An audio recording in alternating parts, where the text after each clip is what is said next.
This is Craig Satterlee in Northern Michigan, and this is Take One for the week of June 7. Peace be with you.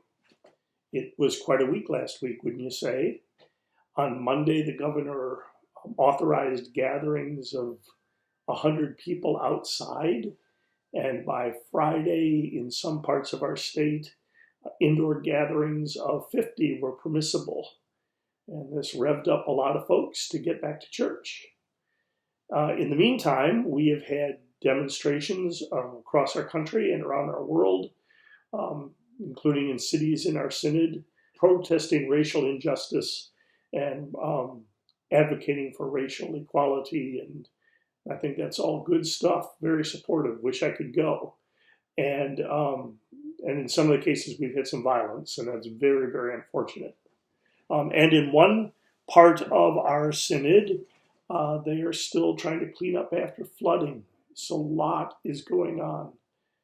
The reading for Sunday, we turn to the green season. I was thinking as I looked at the reading, the last time I put on vestments were purple, and now we're in green. We've missed white and red.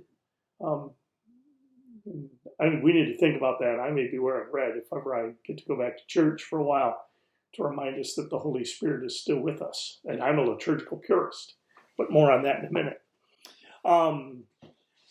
The readings for Sunday are the call of the apostles, or the sending of the apostles. Jesus names the apostles and sends them to go proclaiming the kingdom of heaven has come near, to cure the sick, to raise the dead, to cleanse lepers, to cast out demons. And if this were a normal year, I'd be talking about our apostolic church and how we are sent to go, and we received God's grace freely, and we give it freely, and this isn't a normal year, and I'm not ready to go. I am hanging out and taking comfort in the verse toward the beginning of the reading. And when Jesus saw the crowds, he had compassion on them because they were harassed and helpless like sheep without a shepherd. And some of us, and I would put myself in that place this week, some of us who are shepherds perhaps need to give ourselves permission. I need to give myself permission to acknowledge that sometimes in all of this I have felt harassed and helpless like sheep without a shepherd. And the good news is that Jesus looks with compassion on the crowds. And he invites us to pray that the Lord of the harvest would send laborers into the harvest. And I've been praying that. And what I realize is the laborers in the harvest that we need are more than church folk and church leaders. God's harvest is bigger than that, thank God. And we need laborers in the harvest in police departments and in city councils and in mayor's offices and governor's offices and at a national level. We need labor. We need God to send laborers into the harvest. That we need God to send leaders at every level, in government, in church, in business, in industry, who will further the values of the kingdom of heaven and participate in God's own work of reconciling the world to God's very self. So the good news that I am finding this week is that Jesus looks upon the crowds, and there have been crowds, with compassion. And that Jesus invites us, before he sends us, Jesus invites us to pray that God will send laborers into the harvest.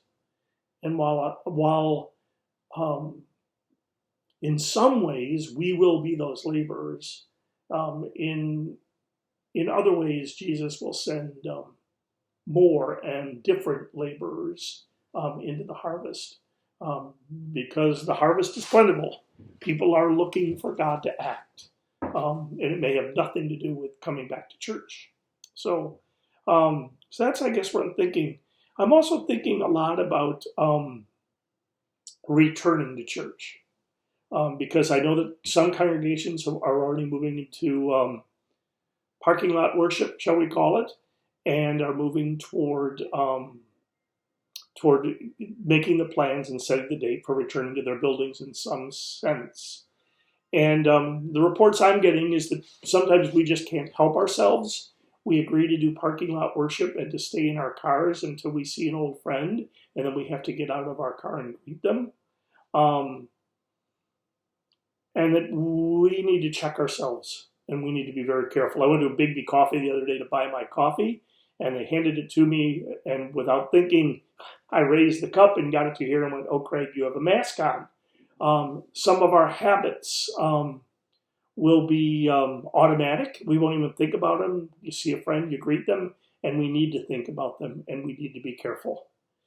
There's a restaurant in Chicago that my family and I really love. We went there for the first time. It'll be 17 years ago in September. We took my mom when she came to visit, or my mom took us, right after my dad died, in the months after my dad died. And we've gone back when we lived, all the years we lived in Chicago. We've heard Christmas caroling there and saw the Easter Bunny there and all that good stuff. And since we've come to Michigan, we've tried a few times to make the meal that we would have at that restaurant. And Kathy's a really good cook, and the meal's really good, but it's not the same experience. And so we can't duplicate the same experience, and we need to be ready for that, I think, when we return to worship. That it'll be kind of the same, but it'll be different, and we need to be ready for it not to be the same, and to live into that.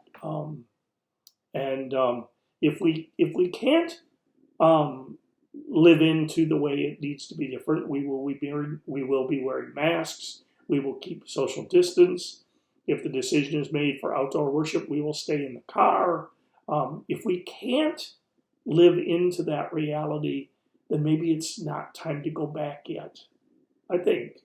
So I'm speaking beyond the pastors now to anybody that goes to church that's watching this video. It's really up to you to play by the rules that your congregation sets as you return to worship, or you're not going to be able to do that. So it's going to be different. So I would invite you to be ready for the difference. I also want to say a word about Rachel Justice. There's a group in our synod that is reading the book Waking Up White. And while the group is kind of closed now because Zoom groups can't get too big, I invite you to read the book Waking Up White.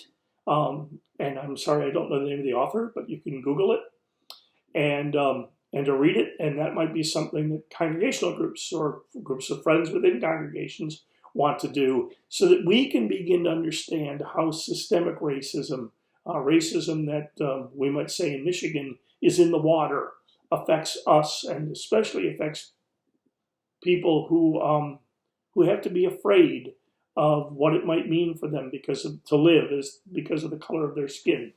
So I'm saying this really gently, but I encourage you to read the book Waking Up White.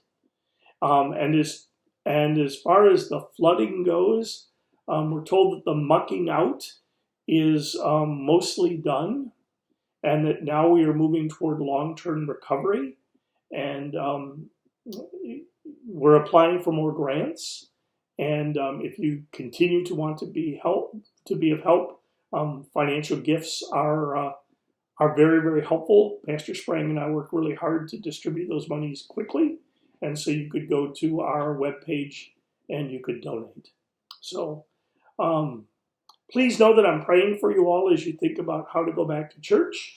And if there's anything we in the Synod office can do to provide a sounding board and a listening ear, knowing that we really make no decisions in this area. The only decisions we make is when we return to the office and when we return to the road. And I'm not ready to make those decisions yet. So that shows where I'm at. But if there's anything we can do to provide a sounding board, do let me know. So the peace of Christ be with you. And that's take one.